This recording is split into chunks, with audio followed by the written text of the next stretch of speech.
Jason, on the recruiting front, you set us up for the Blake Franks decision. So that didn't come as any huge surprise because you thought, okay, this is going to be a tough one, but South Carolina looks like they've got the momentum and they've maybe won this, and he made that decision. So not necessarily just focusing on him because it's almost representative, I think, to a lot of people. And I mentioned to you, sure, you want the player. He could turn out to be a really good player.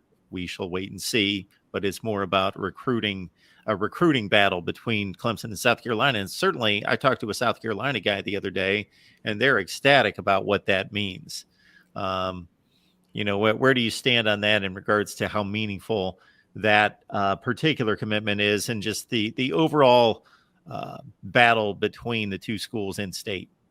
Let me preface this by saying South Carolina absolutely has some recruiting momentum. Make no mistake, they've got some recruiting momentum. But I think you got to take each recruitment as a story of its own.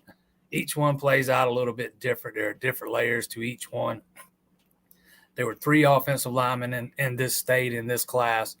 Clemson and South Carolina both went after all 3. It ended up being Clemson-South Carolina battles for all 3. 2 of them, Blake Franks, Cam Pringle, have already committed to South Carolina. A third, Josiah Thompson, is expected to commit to South Carolina. I would make the argument that 2 of those guys, one of them, Thompson, was always bound to end up at South Carolina. He goes to Dillon. It's been a pipeline for them. Grew up a South Carolina fan. I never thought Clemson had a great shot at landing Pringle.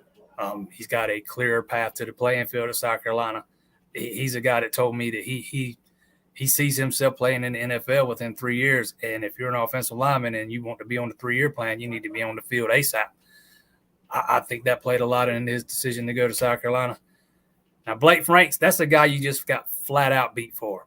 He is from right in your backyard, Greenville, a guy you led for, you were considered a lock for. South Carolina came in and took him. Make no mistake. Is it a sign of disaster on the horizon? I don't think so.